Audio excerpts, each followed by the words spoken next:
नमस्कार मित्रों, मैं नीरज सक्सेना, फिजिक्स फैकल्टी। बच्चों, अपन ने ऊर्जा बैंड के आधार पर चालक, कुचालक व अर्धचालक ये टॉपिक कंप्लीट कर लिया। मैंने आपसे बता भी दिया है कि ये टॉपिक इंपॉर्टेंट है बोर्ड के पॉइंट ऑफ व्यू से, न कि कंपटीशन के पॉइंट ऑफ व्यू से।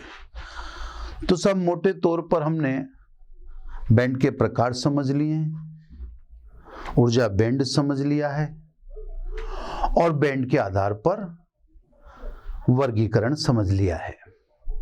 अब चैप्टर को आगे प्रोसीड करते हैं हम, और अब हमारा उद्देश्य रहेगा अर्धचालक डायोड की तरफ बढ़ने का, है ना। तो उस क्रम में अब हम पढ़ते हैं नेज अर्धचालक, यानी इंट्रिंसिक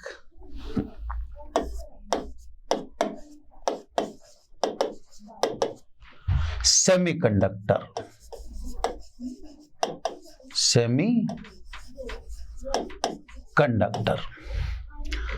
अब बच्चों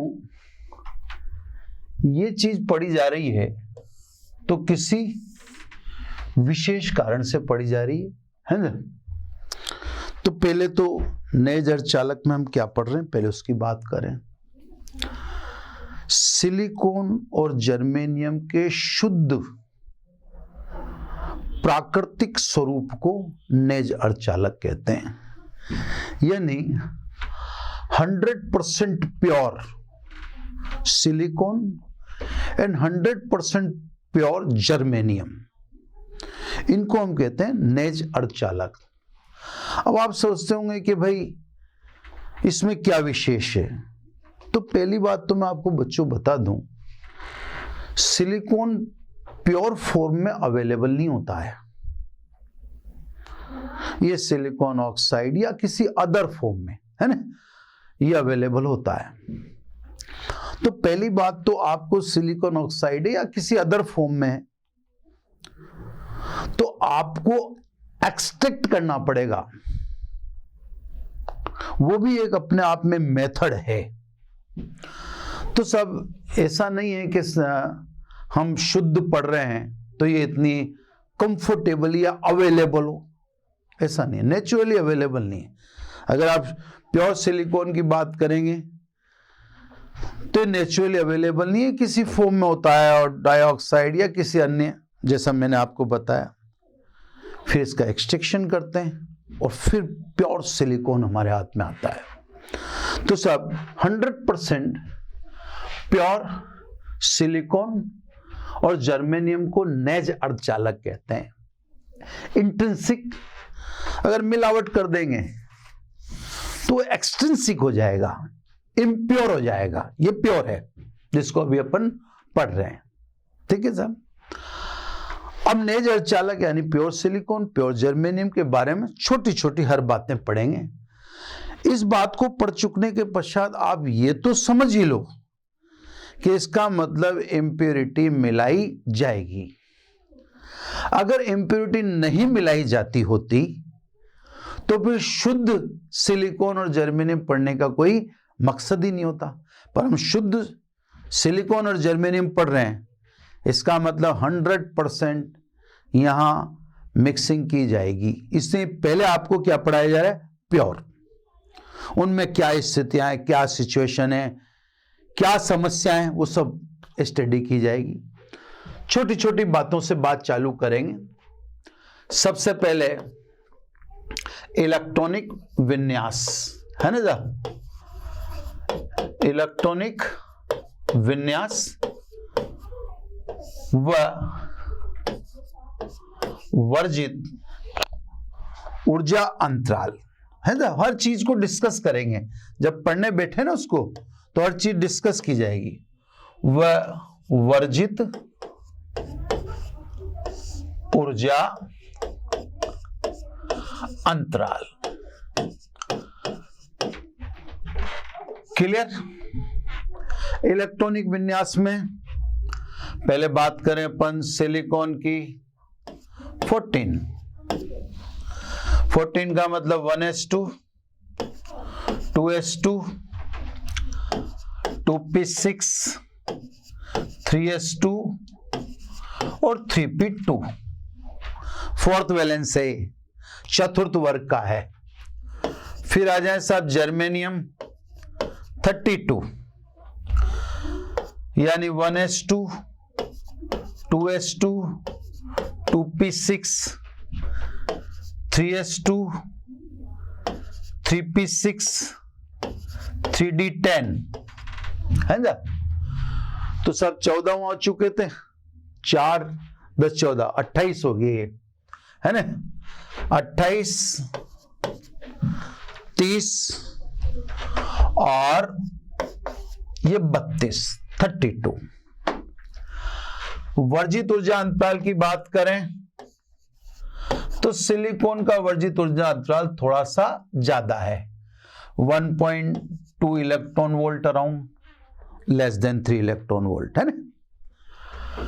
जर्मेनियम का जो वर्जित ऊर्जा अंतराल है वो बहुत कम है, अराउंड 0.76 इलेक्ट्रॉन वोल्ट, लगभग।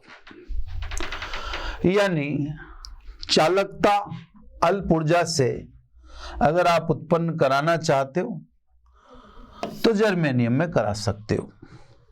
सिलिकॉन में यह वर्जित ऊर्जा अंतराल थोड़ा सा अधिक है।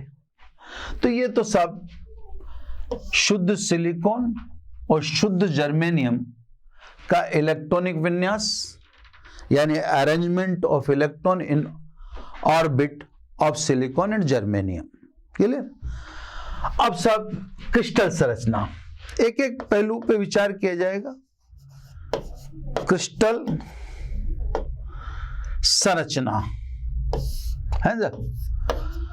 अब इनका क्या अरेंजमेंट है, किस तरह का अरेंजमेंट है, अब उस पर डिस्कस किया जाएगा है ना। क्रिस्टल संरचना, अब इस पर डिस्कस करें सब। अब ध्यान से समझना, सिलिकॉन से समझा देते हैं आपको। सिलिकॉन फोर्थ वैलेंस है, ये अदर फोर्स से इलेक्ट्रॉन शेयरिंग करेगा। ये अदर फोर्स से हर एटम अदर फोर्स से शेयरिंग करेगा, कोवेलेंट बॉन्डिंग होगी है ना, और ऑक्टेन यानी अष्टक पूरा कर लेगा। देखिए सब, अब ये सब इन दोनों के बीच में एक एक इलेक्ट्रॉन की शेयरिंग, इन दोनों के बीच में भी कोवेलेंट बॉन्ड, इन दोनों के बीच में भी, ये सब क्योंकि आउटर ऑर्बिट में 4 इलेक्ट्रॉन है, चाहे सिलिकॉन हो चाहे जर्मेनियम हो, उनके आउटर ऑर्बिट में 4 इलेक्ट्रॉन हैं, तो वो स्वयं के ही अन्य 4 एटम से इलेक्ट्रॉन की पार्टनरशिप करते हैं, सहभागिता करते हैं और अपना अष्टक पूर्ण करके स्टेबल पोजीशन में आ जाते हैं। यह सब क्रिस्टल स्ट्रक्चर है कंप्लीट। आप कैसे भी अन्य तरीके से भी दर्शा सकते हो। अब इस पोजीशन में अगर आप देखेंगे तो हर एक silicon atom, every silicon atom अपने ही अदर सिलिकॉन एटम से इलेक्ट्रॉन की पार्टनरशिप करता है, सहभागिता करता है और सहसंयोजक बंध बना लेता है। यह क्रिस्टल संरचना मेथेन जैसी चतुष्फल की होनी चाहिए या उस जैसी होगी, है ना। वहां भी एग्जैक्टली H के 4 पार्टनर होते हैं कार्बन के साथ, यहां भी SI के स्वयं के ही 4 पार्टनर हैं, है ना। हर एक आउटर ऑर्बिट अपना ऑक्टेन यानी 8 अष्टक पूरा करके स्टेबल पोजीशन में आ जाता है, स्थायी अवस्था में आ जाता है। यहां पर आपको यह ध्यान होना चाहिए कि जो आउटर ऑर्बिट में 4 इलेक्ट्रॉन हैं वो बॉन्ड मैनेज कर रहे हैं, बंध मैनेज कर रहे हैं, केवल बंध निर्माण का कार्य कर रहे हैं। तो कौन से इलेक्ट्रॉन होंगे? वह संयोजी इलेक्ट्रॉन हैं, चालन इलेक्ट्रॉन नहीं है। चालन इलेक्ट्रॉन तो क्रिस्टल में फ्री होता है, यहां पर अभी कोई इलेक्ट्रॉन क्रिस्टल में फ्री नहीं है। क्रिस्टल के पास कोई चार्ज कैरियर है ही नहीं। जो भी इलेक्ट्रॉन आपको दिख रहे हो एंगेज है, हर इलेक्ट्रॉन की शेयरिंग अदर सिलिकॉन के इलेक्ट्रॉन से शेयर कर रही है और कोवेलेंट बॉन्ड क्रिएट कर रही है। तो सब T is equal to 0 kelvin पर कोई चार्ज कैरियर अवेलेबल नहीं होने के कारण यह कुछ अलग है। यानी इस समय आप इसको इंसुलेटर कहेंगे। किस कारण से कहेंगे? कि सभी इलेक्ट्रॉन शेयरिंग के द्वारा बॉन्ड कंप्लीट कर रहे हैं, कोई इलेक्ट्रॉन फ्री नहीं है जो धारा चालन का कार्य करे। अभी आप विद्युत क्षेत्र लगाओगे, क्या होगा? सब इलेक्ट्रॉन शेयरिंग में है और स्टेबल पोजीशन में है। इसका भी देखो 8th कंप्लीट हो गया, ये इसने भी अदर 4 ले लिए, 4 इसके आउटर ऑर्बिट में थे, ये 4 इसके आउटर ऑर्बिट में, और अदर 4 से ये शेयरिंग कर ही रहा है। तो इसके भी आउटर ऑर्बिट में 8 हो गए, इसके में भी, इसके में भी, इसके में भी, इसके में भी। तो ये स्टेबल पोजीशन में है और स्वाभाविक है, स्टेबल पोजीशन का मतलब मिनिमम पोटेंशियल एनर्जी या मिनिमम एनर्जी। हर क्रिस्टल इसी पोजीशन में रहना चाहेगा।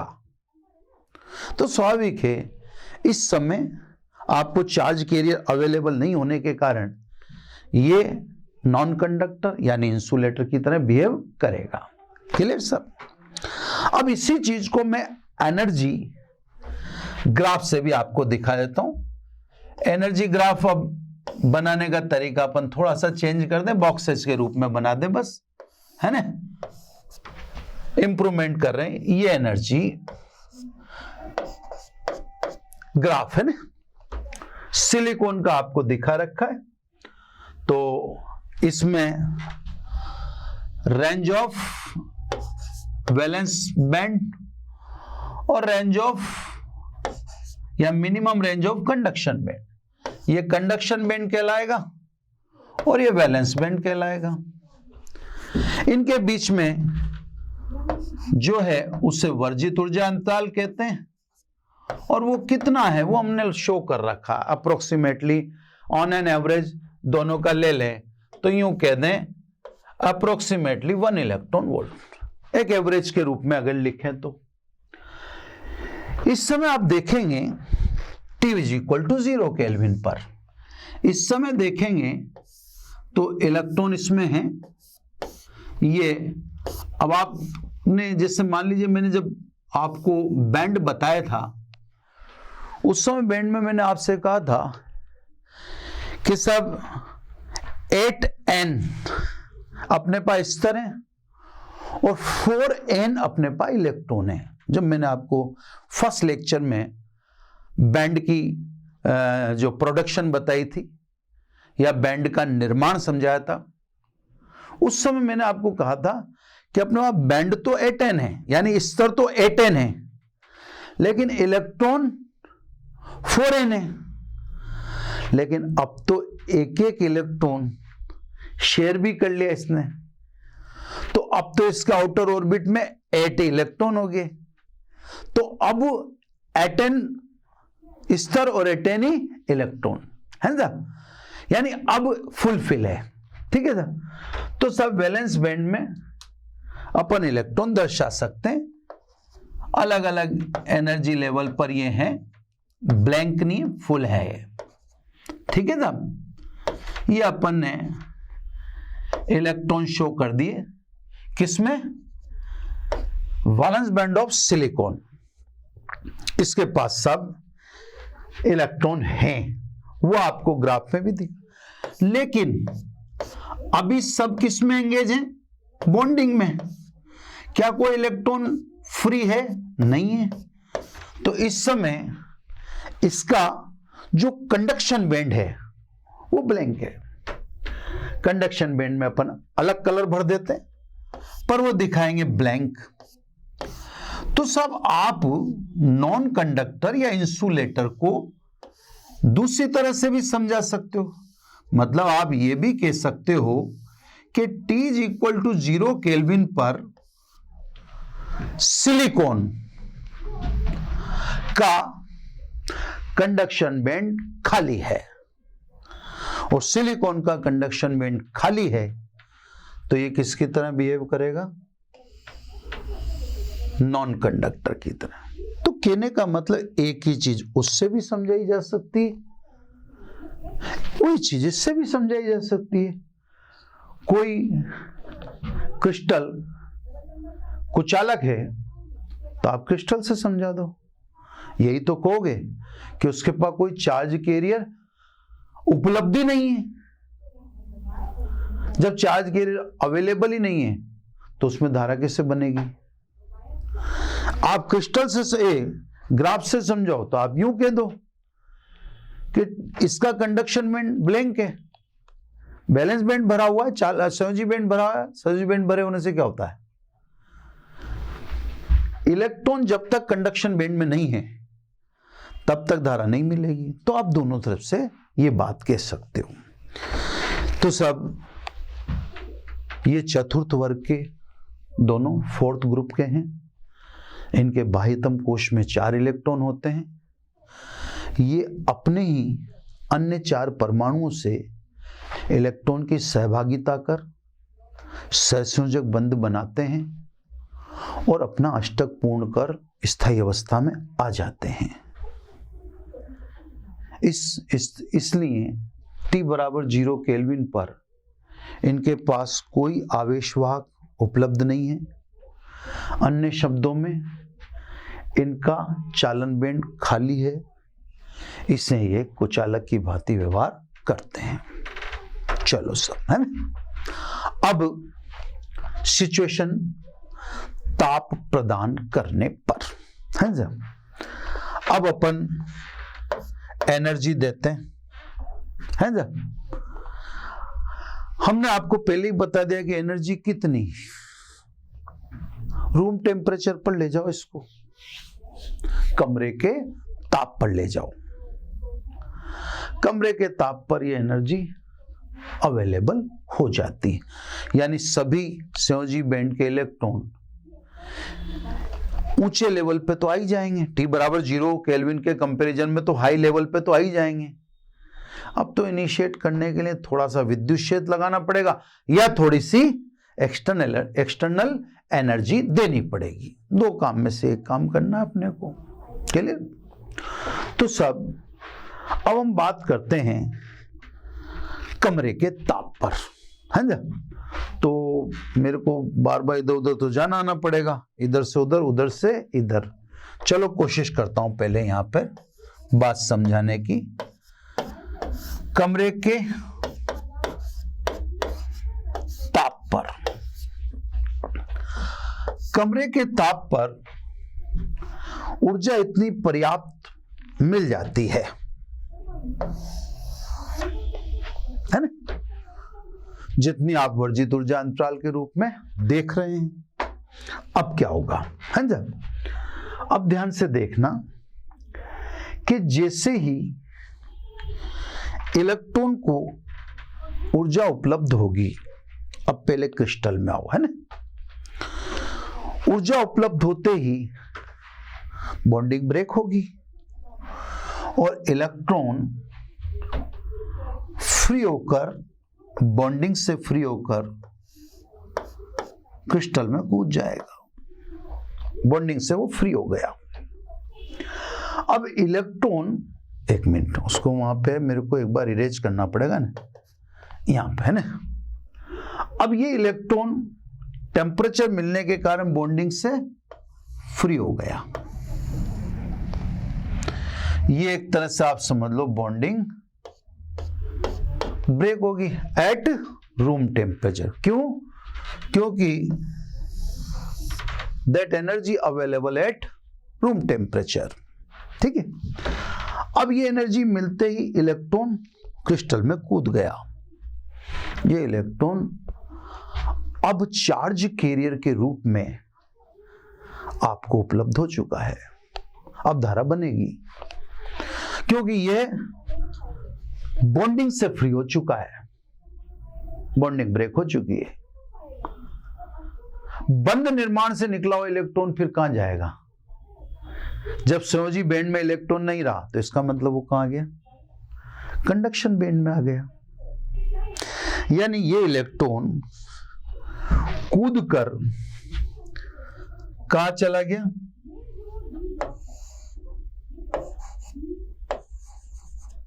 चालन बैंड में।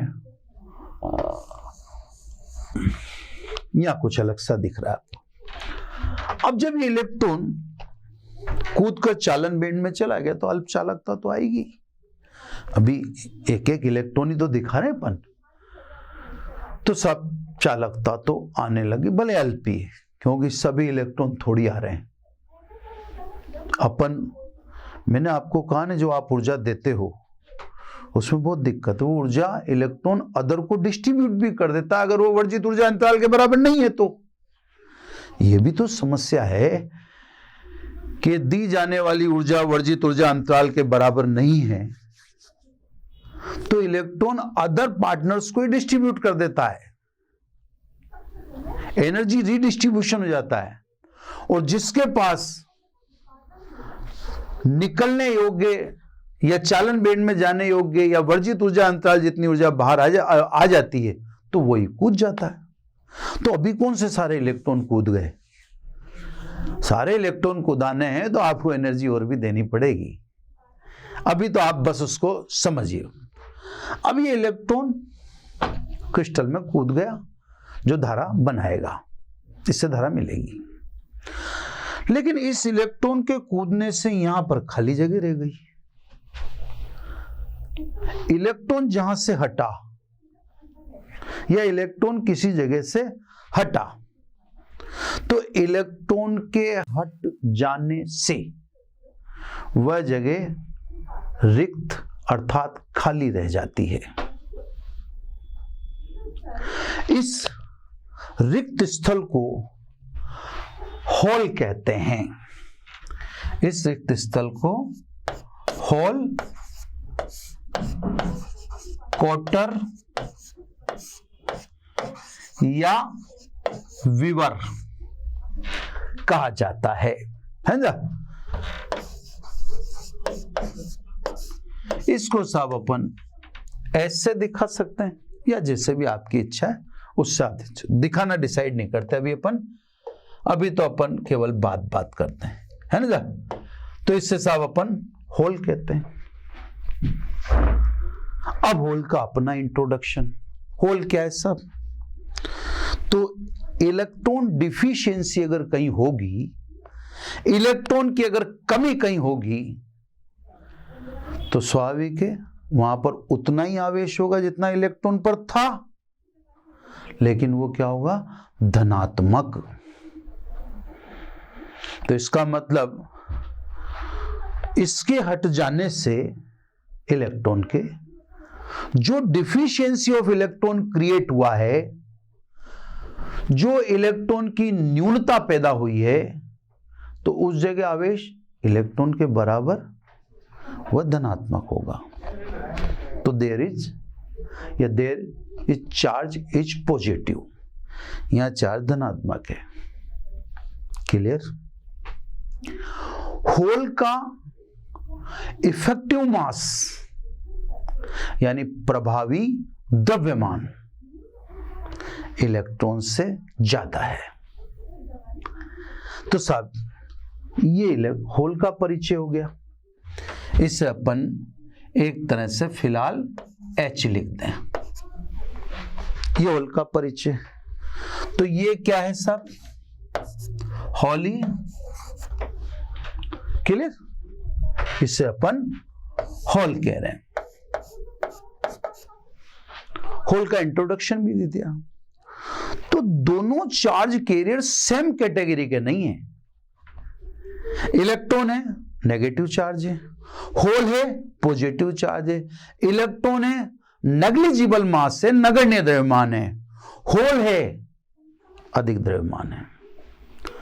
तो दोनों की मोबिलिटी समान नहीं होगी, दोनों की मोबिलिटी समान नहीं होगी। तो सब जब आप रूम टेम्परेचर पर लाते हो या एनर्जी देते हो, तो एनर्जी देने पर सहसंयोजक बंध टूटता है और इलेक्ट्रॉन क्रिस्टल में कूद जाता है, जो आपको एक चार्ज कैरियर के रूप में गिफ्ट मिला। इससे धारा बनेगी, धारा मिलेगी। इलेक्ट्रॉन के निकल जाने से जो स्थान बचा वो इलेक्ट्रॉन डिफिशियंस कहलाएगा, मतलब वो पॉजिटिव है, उसको कहते हैं होल। वो मात्रा या उसकी प्रकृति धन आवेश के बराबर होती है, इलेक्ट्रॉन के बराबर, लेकिन धनात्मक आवेश होता है। लेकिन प्रभावी द्रव्यमान mass of hole is greater than mass of electron. तो मोबिलिटी तो अफेक्ट हो ही गई, because mobility mu is proportional to 1/m। जिसका मास अधिक होगा उसकी मोबिलिटी कम होगी, है ना जब? तो सब इसका मतलब यह हुआ कि अर्धचालक में इलेक्ट्रॉन व होल दोनों एक साथ पैदा होंगे, मतलब जोड़े में पैदा होंगे। जितने होल की संख्या होगी उतने इलेक्ट्रॉन की संख्या होगी। या यूं कह दें कि सब चालन बैंड में इलेक्ट्रॉन की संख्या संयोजी बैंड में होल की संख्या के बराबर होती है। ये इलेक्ट्रॉन तो कूद के वहां चला गया और उसने बॉन्डिंग अधूरी रहने दी। ये देखो बॉन्डिंग कौन बनाता है? वैलेंस बैंड में उपस्थित इलेक्ट्रॉन। तो वैलेंस बैंड में उपस्थित इलेक्ट्रॉन बॉन्डिंग को इनकम्प्लीट करेंगे। ये देखो इनकम्प्लीशन हो गया। तो ये इलेक्ट्रॉन कहां ये होल कहां रहेगा? वैलेंस बैंड में। होल कंडक्शन बैंड में जा ही कैसे सकता है भाई? होल किससे बना? बॉन्डिंग ब्रेक से। बॉन्डिंग कौन बनाता है? संयोजी बैंड के इलेक्ट्रॉन। तो बॉन्डिंग ब्रेक से होल क्रिएट हुआ, तो होल वैलेंस में ही रहेगा, होल कंडक्शन में जा ही नहीं सकता, क्योंकि कंडक्शन बैंड का बॉन्डिंग से या बंध बना निर्माण से कोई लेना देना है ही नहीं। वैलेंस बैंड में जो इलेक्ट्रॉन है उनका निर्माण बंध निर्माण से लेना देना, या बंध से ही टूट के इलेक्ट्रॉन आया है। तो सब कमरे के ताप पर क्रिस्टल का सहसंयोजक बंध टूटता है और इलेक्ट्रॉन फ्री हो जाता है। उसके स्थान पर उत्पन्न रिक्त स्थल को होल कहते हैं। होल पर आवेश इलेक्ट्रॉन के बराबर धनात्मक होता है, लेकिन होल का प्रभावी द्रव्यमान इलेक्ट्रॉन से अधिक होता है। अगर अपन एनर्जी ग्राफ से बोलें तो टेम्परेचर या रूम टेम्परेचर पर कंडक्शन बैंड में इलेक्ट्रॉन की संख्या वैलेंस बैंड में होल की संख्या के बराबर होती है। यानी अगर डेंसिटी वाइज कहें, डेंसिटी ऑफ होल है ना, तो density of hole is equal to density of electron, both are is equal to Ni, है ना। दोनों जोड़े में पैदा होते हैं, दोनों की मात्रा बराबर होती है। जितने इलेक्ट्रॉन चालन बैंड में कभी भी होल नहीं हो सकते, जितने इलेक्ट्रॉन चालन बैंड में उतने के उतने होल वैलेंस बैंड में है, तो दोनों की डेंसिटी बराबर होती है। अर्थात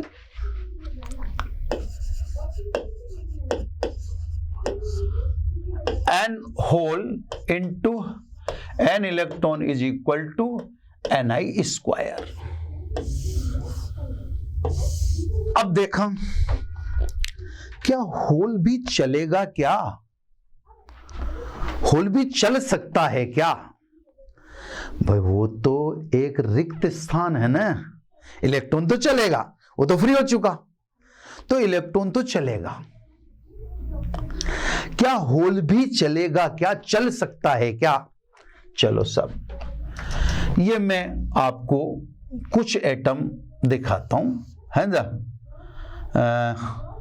एटम ही दिखा दूं, है ना, ये एटम दिखाता हूं, ये बस मैं पॉजिटिव लिख देता हूं। ये कुछ एटम ही आपको दिखाता हूं मैं, ये देखने के लिए क्या होल भी चल सकता है क्या, ये देखने के लिए मैं आपको कुछ चित्र बनाकर दिखाता हूं। अभी चार्ज कैरियर निकेर होल को अपन, हाँ यूं कह रहे हैं कि एक चीज क्रिएशन हो गई, अभी उसको चार्ज कैरियर कहना जल्दबाजी होगा, आवेशवाहक कहने में भी जल्दबाजी नहीं करेंगे। अपन ये देख रहे हैं कि वो भी चल सकता है, क्या वो तो रिक्त स्थान है, तो उसके भी चलने की क्या संभावना दिखती है क्या? तो सब मैं आपको ये आउटर ऑर्बिट और इसमें एक इलेक्ट्रॉन से होल के चलने की कहानी स्पष्ट करता हूं, है ना। ये सब अपन ने विद्युत क्षेत्र लगा देना है।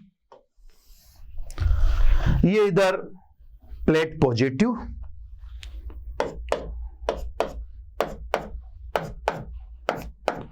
और इधर प्लेट नेगेटिव, है ना।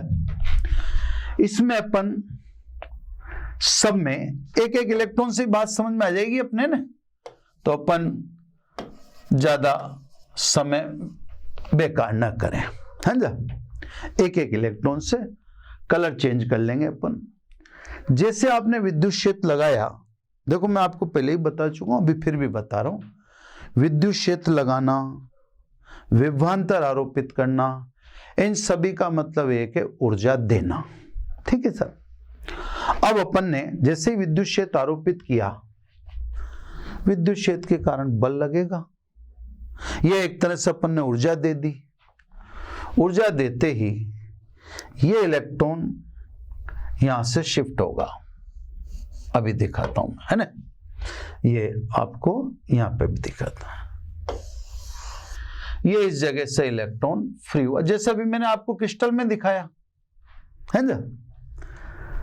अब यहां पर क्या पैदा हो गया, होल, ये होल पैदा हो गया, ये होल यहां भी दिखा दिया मैंने। इस होल को फिलअप करेगा ये इलेक्ट्रॉन, ये इलेक्ट्रॉन जब फिलअप करेगा तो ये होल कहां गया, यहां आ गया। देखो पहले यहां था ये, अब यहां आ गया, है ना।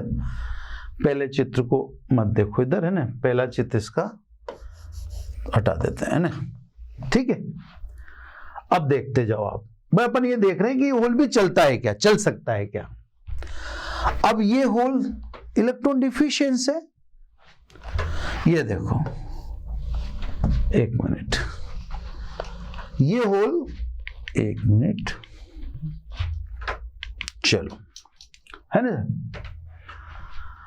एक मिनट, मेरे पास क्या है कि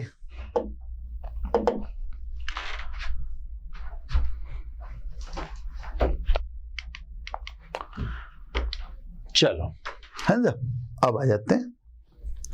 थोड़ा सा क्या इसमें बार बार पेन लेते हैं तो ये नाराज हो जाता है, चलता है ये सब इलेक्ट्रॉनिक, ये भी तो इलेक्ट्रॉनिक ही है। अब क्या होगा, होल क्योंकि इलेक्ट्रॉन डिफिशिएंट यानी अपने आप में पॉजिटिव है,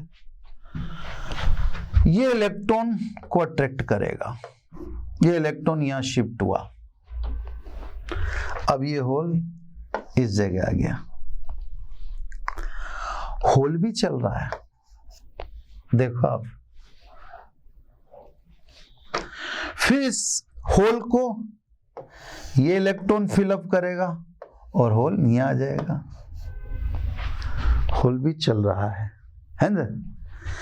ये इलेक्ट्रॉन इस होल को फिलअप करेगा और होल यहां आ जाएगा, यानी अगर इलेक्ट्रॉन इस ओर चल रहे हैं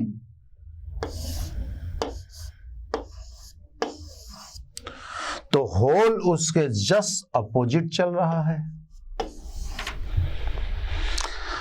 तो सब ऐसे तो ये बड़ी गजब की बात है, ऐसे तो वो रिक्त स्थल है, वो चलता तो नहीं है, लेकिन चलता है क्योंकि इलेक्ट्रॉन डिस्प्लेस हो रहा है। इलेक्ट्रॉन तो अपनी जगह से शिफ्ट हो रहा है, तो इलेक्ट्रॉन के शिफ्ट होने से वो रिक्त स्थल भी चलता है। अगर विद्युत क्षेत्र की अनुपस्थिति में दिखाऊं मैं आपको, तो दिखता तो विद्युत क्षेत्र की अनुपस्थिति में भी, देखो कैसे। अब देखो मेरे को थोड़ा सा मिटार के दिखाना पड़ेगा ना, ये है, प्रेम से करूं नहीं तो ये नाराज हो जाता है फिर। अब ये देखो, ये इलेक्ट्रॉन यहां आ गया तो ये होल यहां चला गया। और देखो एक जगह और दिखाता हूं, ज्यादा नहीं करें नहीं तो ये इलेक्ट्रॉनिक चीजें ये भी नाराज हो जाती है ना, ये देखो नाराज होने लग जाती है। अब इस होल को फिलअप करने के लिए ये इलेक्ट्रॉन शिफ्ट हो गया और होल यहां आ गया। तो अभी तो विद्युत क्षेत्र नहीं लग रहा, विद्युत क्षेत्र बिना कभी भी धारा उपलब्ध नहीं होगी। हमेशा इस बात का ध्यान रखिएगा आप कि बिना इलेक्ट्रिक फील्ड आपको धारा मिल ही नहीं सकती किसी में, न द्रवों में, न चालकों में, न अर्धचालकों में, न मिश्र धातुओं में, विद्युत क्षेत्र के बिना नहीं मिलती। तो अभी तो ये जिग कर तो गति अभी भी रहा था, पर यह गति यादृच्छिक थी, रैंडम थी। रैंडम मोशन से कभी धारा उपलब्ध नहीं होती, क्योंकि आवेश प्रवाह की दर को धारा कहते हैं, और आवेश प्रवाह की दर तब कहलाएगी जब आवेश एक सर्टेन डायरेक्शन में चल रहा हो। तो जब विद्युत क्षेत्र की अनुपस्थिति है तो इलेक्ट्रॉन और होल, चल तो इलेक्ट्रॉन ही रहा है, देखो ये ट्रू है इलेक्ट्रॉन, लेकिन होल उसकी वजह से शिफ्ट होता जा रहा है, तो चलता हुआ तो होल भी दिख रहा है। तो चार्ज कैरियर तो यहां पर दो कहलाएंगे, इलेक्ट्रॉन व होल, है ना। तो सब विद्युत क्षेत्र की अनुपस्थिति में तो यादृच्छिक गति है, इसमें कोई धारा अवेलेबल नहीं होगी। ये अब क्लियर भी दिख गया कि चलते दोनों ही हैं। ये भी क्लियर हो गया कि density of electron and hole are is equal to, है ना, और उसको अपन ने Ni लिख दिया। ये भी अपने को दिख रहा है कि इलेक्ट्रिक फील्ड की एब्सेंस में दोनों जिगजैग रन करते, लेकिन इलेक्ट्रिक फील्ड अगर प्रेजेंट कर देते हैं तो दोनों सर्टेन डायरेक्शन में चलते हैं, दोनों की डायरेक्शन सर्टेन होती है, एक निश्चित दिशा में ये चलते हैं, है ना। तो सब सेमीकंडक्टर में आवेश वाहक अंग्रेजी में कहते हैं चार्ज कैरियर का काम इलेक्ट्रॉन व होल करता है। सब तरह से आपको दिखा दिया, हर तरह से सामने है पूरा स्ट्रक्चर। अब विद्युत क्षेत्र आरोपित करने पर, है ना, ये सब अब अपन इस तरह से एक सर्किट के पोजीशन में दिखा दें इसको। ये विद्युत क्षेत्र, ये बेलनाकार अर्धचालक है, ए इसका काट क्षेत्रफल है, एल इसकी लंबाई है ना। ये सब अपन ने अब विद्युत क्षेत्र आरोपित कर दिया। विद्युत क्षेत्र आरोपित करने के लिए आप विभवांतर आरोपित करोगे इससे, है ना। ये पॉजिटिव है, ये negative, that and positive, that and negative. तो सब एक बेलनाकार चालक है, या सॉरी अर्धचालक है, जिसका काट क्षेत्रफल a और जिसकी लंबाई स्मॉल l है। इसमें अपन इलेक्ट्रॉन भी दिखा दें और होल भी दिखा दें, है ना। होल पॉजिटिव की तरफ और इलेक्ट्रॉन, सॉरी होल नेगेटिव की तरफ और इलेक्ट्रॉन पॉजिटिव। इलेक्ट्रिक फील्ड लगी रहा है इसमें, इलेक्ट्रिक फील्ड को मैं से दिखाता हूं, पॉजिटिव से नेगेटिव, ये इलेक्ट्रिक फील्ड। इलेक्ट्रिक फील्ड आपको दिखा देना, दिख रहा है, साफ दिख रहा है। ये विद्युत क्षेत्र धन सदैव विद्युत क्षेत्र की दिशा में चलता है और ऋण सदैव विद्युत क्षेत्र के विरुद्ध चलता है। अब क्योंकि दोनों के मास तो अलग अलग हैं, होल भारी है, इलेक्ट्रॉन हल्का है, तो दोनों की ड्रिफ्ट वेलोसिटी सेम नहीं होगी।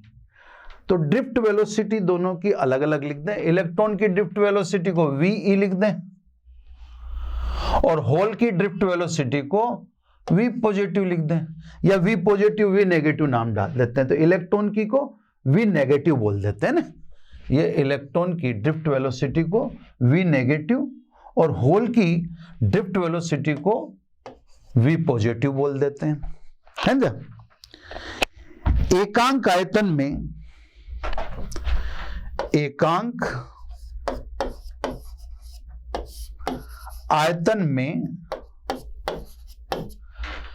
इलेक्ट्रॉन व होल, ये इलेक्ट्रॉन ऑब्लिक लिख दें, ऑब्लिक होल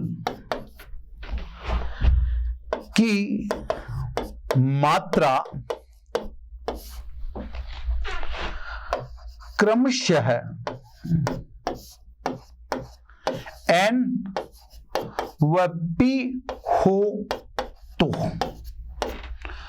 एकांक आयतन में इलेक्ट्रॉन की मात्रा तो ई से ही दिखा दी अपन ने, और होल की इलेक्ट्रॉन की मात्रा तो n से दिखा दी, इधर अलग सब है ना। ये एकांक आयतन में इलेक्ट्रॉन की मात्रा और एकांक आयतन में होल की मात्रा p से दिखा दी, ठीक है सब। क्षेत्रफल मैंने आपको यहां दिखाई दिया, कैपिटल ए, और लंबाई मैंने दिखाई दी L। अब आप यूं देखो कि सब विद्युत क्षेत्र आरोपित करने पर अर्धचालक में कुल धारा I, अब देखना ध्यान से, है ना, I कितनी होगी उसको देखना। धारा सदैव धन की दिशा में जाती है, धन इधर जा रहा है तो I पॉजिटिव। धारा सदैव इलेक्ट्रॉन के विपरीत चलती है, इलेक्ट्रॉन किधर जा रहा है, इधर, तो धारा सदैव इलेक्ट्रॉन के विपरीत चलती है, ये विपरीत चलती है, इलेक्ट्रॉन इधर जा रहा है, ये देखो। तो टोटल करंट कितनी हुई, I positive plus I negative. दोनों विपरीत दिशा में हैं, दोनों एक दिशा में होते तो अंतर हो जाता। धारा सदैव होल धन के दिशा में और ऋण के विपरीत चलती है, तो होल इलेक्ट्रॉन विपरीत जा रहे हैं तो धारा एक ही दिशा में होगी, है ना। अब इसमें से एक की बात करते हैं, है ना, IP यानी होल धारा, केवल होल धारा की बात करते हैं, है ना। ये मैथमेटिकल सेगमेंट है, इसमें कोई ज्यादा कुछ नहीं करना। धारा कितनी होती है सर, अब देखो, अर्धचालक का आयतन, है ना, तो पहले तो एकांक आयतन में होल, एकांक आयतन में होल इनटू अर्ध चालक का आयतन। अब देखो एकांक आयतन में होल P है, अर्धचालक का आयतन कितना है, N2L, तो होलों की संख्या होगी भाई। जैसे एकांक आयतन में होल 5 हैं और आयतन भी 5 है तो 25 हो गए सब होल। आवेश कहां आया, है ना, तो कहने का मतलब धारा नहीं आई है ना। ये तो अभी होल धारा नहीं, अभी तो होल आवेश ही निकलेगा, ठीक है सर। होल धारा नहीं, होल आवेश पहले, है ना साहब। तो ये होल आवेश है ना, यहाँ भी QP लिख देता हूं। अभी तो आवेश आवेश की बात है ना, तो होल आवेश की बात कर रहे हैं अभी, है ना, धारा नहीं, होल आवेश यानी QP। तो होल पर आवेश टोटल कितना हुआ, इनटू होल पर आवेश, ये हुआ टोटल होल आवेश। एकांक आयतन में होल की संख्या इनटू अर्धचालक का कुल आयतन, ये तो होगी संख्या, और एक होल पर आवेश, ये हो जाएगा टोटल होल आवेश। तो होल पर आवेश इलेक्ट्रॉन के बराबर, वो धनात्मक है। ये तो हो गया आपका QP। अब VP जो ड्रिफ्ट वेलोसिटी से L दूरी तय करने में लगा समय है ना। अब इसके बाद आता है समय, क्योंकि समय बराबर दूरी बटा वेग। अब डिस्टेंस, तो बेलन की लंबाई कितनी है L, और होल का वेग जो अपवन वेग अपन ने कहा है वो है VP, ठीक है ना। अतः होल धारा,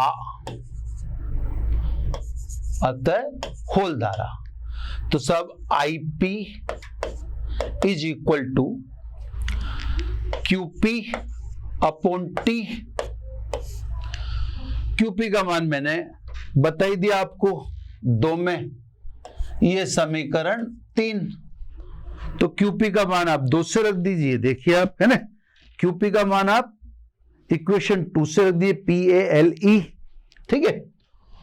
और T का मान यह निकाल दिया अपन ने, तो सब by equation 2 and 3 IP is equal to, value रखे सब, QP की क्या रखें, PAL इंटू E, T की L अपॉन VP, L से L कैंसिल, ठीक है ना। तो सब होल धारा आती है, इसलिए होल धारा IP बराबर, अब जैसे आपको पता हो NEAVD बोला था अपन ने, ऐसे N की जगह PEAVP, ये तो आगे साहब अपने पास होल धारा। अब इसी प्रकार आपको बस सेम ऐसी की ऐसी कॉपी कर देनी है ना। देखो कैसे, इसी प्रकार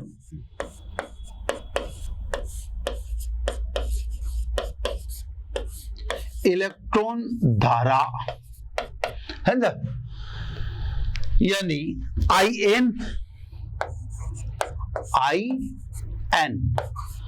अब IN में एकांक आयतन में होल की संख्या आपने मानी है P, और एकांक आयतन में इलेक्ट्रॉन की संख्या कितनी मानी है N। तो P की जगह तो लिख दें N। आवेश वाहक, होल पर भी आवेश इलेक्ट्रॉन के बराबर लेकिन धनात्मक है, इलेक्ट्रॉन पर भी आवेश इलेक्ट्रॉन के बराबर लेकिन ऋणात्मक है ना।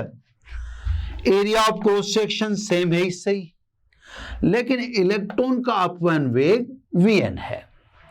तो सब इस प्रकार से अपन ने होल धारा भी निकाल ली और इलेक्ट्रॉन धारा भी निकाल ली। अब ये दोनों धारा अपन समीकरण 1 में रख दें, तो सब बाई इक्वेशन 1 है ना, I is equal to IP, IP की वैल्यू है PEAVP प्लस IN की वैल्यू NEAVN। क्लियर सब, है ना। अब देखो सब कॉमन ले लो, जो भी कॉमन निकलता है, यानी I बराबर, अब कॉमन आ रहा है अपने पास EA, इधर ब्रैकेट में PVP और इधर ब्रैकेट में NVN, ठीक है ना। अब क्योंकि J धारा घनत्व, J इसको मात्रक लिख दें, एम्पियर है ना, एक एक चीज को क्लोज करते जाते हैं। जैसे अपन ने जब चैप्टर नंबर या धारा विद्युत की पढ़ा था तो पूरा विश्लेषण करना जरूरी था, धारा बताना जरूरी था, धारा घनत्व, प्रतिरोधकता, चालकता, ताप का प्रभाव, एग्जैक्टली वो का वही रिपीटेशन यहां पर हमें करना है। फर्क इतना सा है कि धारा विद्युत की में हम केवल चालक पढ़ रहे थे, तो चालक में केवल एक ही आवेश वाहक है, मुक्त इलेक्ट्रॉन, तो वहां हर चीज एक पद में आती थी, यहां हर चीज दो पदों में आएगी। बस इतना सा फर्क है। आप चाहें ये एग्जाम पॉइंट ऑफ व्यू से इंपॉर्टेंट नहीं है, आप चाहें तो धारा विद्युत की ऐसी कैसी नकल कर दें। वहां आपने लिखा था I बराबर NeAVD, क्योंकि आवेशवाहक एक ही था तो ड्रिफ्ट वेलोसिटी को सीधा VD लिख दिया। अब यहां आवेशवाहक दो हो गए, नेगेटिव और पॉजिटिव, तो यहां पर अपन को ये दो पदों में लिखने पड़ रहे हैं। तो सब ये समीकरण नंबर 4 है ना, ये धारा एम्पियर ऐसे लिख देता हूं, वैसे तो यही लिखना चाहिए पर उधर एक तरफ दब गया था। अब क्योंकि J बराबर I/A, ये धारा घनत्व है ना, इसलिए J is equal to I/A, तो क्या रह जाएगा E PVP प्लस NVN। ये सब धारा घनत्व भी निकाल दिया सब। J बराबर I/A, I का मान रख दिया ऊपर से, उसमें A का भाग दे दिया। इसका मात्रक क्या रहा, एम्पियर प्रति मीटर स्क्वायर, है ना। अब देखो, क्योंकि अपवन वेग विद्युत क्षेत्र के अनुक्रमानुपाती होता है ना, इसलिए V is equal to mu E. Mu यहां पर गतिशीलता है, गतिशीलता द्रव्यमान पर निर्भर करती है, और आप यहां देख रहे हैं कि अपने पास आवेशवाहक दो हैं, दोनों के द्रव्यमान अलग अलग हैं, तो स्वाभाविक है दोनों की गतिशीलता भी अलग अलग होगी। तो सब अतः अगर अपन वीपी लिखेंगे यानी होल के लिए लिखेंगे, तो किसकी गतिशीलता लिखेंगे, होल की, है ना। विद्युत क्षेत्र दोनों पर सेम ही है, यह आपको मैंने चित्र में दिखा भी रखा है। ये विद्युत क्षेत्र टोटल आवेशवाहक पर एक जैसा ही है ना। वह अगर इलेक्ट्रॉन की बात करेंगे तो Vn है ना, इलेक्ट्रॉन की गतिशीलता को क्या लिखेंगे, μn। E गतिशीलता अलग अलग क्यों लिखते हैं, क्योंकि गतिशीलता आवेशवाहक के द्रव्यमान पर निर्भर करती है, और अपन जानते हैं होल का प्रभावी द्रव्यमान इलेक्ट्रॉन से अधिक है, तो स्वाभाविक है होल की गतिशीलता कम होगी, ठीक है ना। तो सब Vp की जगह तो ये रख दीजिए और Vn की जगह ये रख दीजिए, रखो समीकरण में, ये समीकरण नंबर 5 है ना। तो सब बाई इक्वेशन 5 है ना। 5 में देखें J E है ना, P Vp की जगह अपन क्या लिख दें, mu P E plus N Vn की जगह क्या लिख दें अपन, म्यू एन ई। अब सब कैपिटल ई तो कॉमन आ ही रहा है ना, यानी J is equal to E, capital E common ले लो, कैपिटल ई है ना। अब क्या बचता है, P mu P plus N mu N, ठीक है ना। अब सब चालकता की तरफ बढ़ते हैं, तो क्योंकि J बराबर होता है सिग्मा E, या सिग्मा चालकता है। अब सब इसकी उसकी तुलना कर लो, या J का मान यहां रख दो, तो J का मान यहां रख दें, है ना। इसलिए J की वैल्यू रखें सिग्मा E, ये रख दी सब J की वैल्यू सिग्मा E है ना, यहां पे रख दी E कैपिटल E है ना, P mu P plus N mu N है ना, E सही कट गया। तो सब अतः अर्ध चालक की चालकता है ना, अर्ध चालक की चालकता sigma is equal to E P mu P plus N mu N है ना। ये हर पद देखो, कोई अपना काम या कुछ नहीं है, बस अपन ये बता रहे हैं कि जो चीजें अन्य आवेशवाहकों के साथ होती या अन्य पदार्थों के साथ होती, जैसे धारा विद्युत की में थी, वही सब भौतिक राशियां अर्धचालक पर भी एप्लीकेबल हैं। मैं बार बार आपको कह रहा हूं, फर्क इतना सा है कि अर्धचालक में 2 आवेशवाहक हैं, जबकि चालक में आवेशवाहक एक था। इससे यहां हर चीज 2 पदों में आएगी, है ना। इसका मात्रक लिखे साहब, इसका मात्रक है महो प्रति मीटर। तो साहब ये अपन ने चालकता भी निकाल दी, है ना।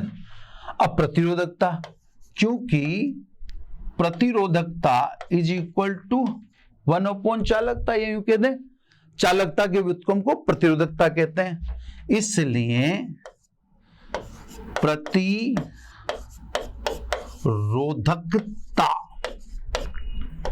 ठीक है ना, रो जस्ट इसका उल्टा कर दो तो क्या गया साहब, इसका उल्टा, है ना। अच्छा, कैपिटल ई कट चुका है ना, स्मॉल ई बचा है, तो मैंने क्या है, कैपिटल ई नहीं, यहाँ पे स्मॉल ई लिखना है ना, तो ध्यान आ गया मुझे, आता हूँ ये स्मॉल ई, ठीक है। कैपिटल ई तो कैंसिल हो चुका नहीं, तो यहाँ स्मॉल ई आएगा ना। तो सब व्युत्क्रम कर दो, E P mu P plus N mu N. इसका मात्रक क्या है साहब, इसका मात्रक आपको विशेष रूप से मैंने याद रखने को बोल रखा है। इसका मात्रक आप विशेष रूप से याद रखना, ओम इंटू मीटर। तो सब जैसे चालकों के लिए हमने सब कुछ निकाला था, धारा, इसके लिए भी धारा निकाल दी, है ना। धारा घनत्व, इसके लिए भी धारा घनत्व निकाल, हर चीज 2 पदों में मिलेगी। वहां हर चीज, वहां जैसे धारा मिल रही थी आप I बराबर NeAVD, यहाँ आपको 2 पदों में मिल रही है, क्योंकि आवेशवाहक 2 हैं। वहां आवेशवाहक अगर आप धारा घनत्व देखोगे, वहां 1 पद ही होगा, यहाँ 2 पद में है ना। इसके बाद J बराबर सिग्मा ई यहाँ रख दिया, ये आपने अर्धचालक की चालकता निकालती, आवेशवाहक बढ़ेंगे चालकता बढ़ेगी। भाई कुछ, हालांकि इसमें न्यूमेरिकल बेस्ड तो नहीं कहेंगे अपन, लेकिन ये एक ऐसा मैथमेटिकल पोर्शन है इसका, एक छोटा सा ना। इसी प्रकार चालकता का व्युत्क्रम प्रतिरोधकता कहलाता है, ये प्रतिरोधकता बढ़ गई है सर, या जो भी है सामने आएगी।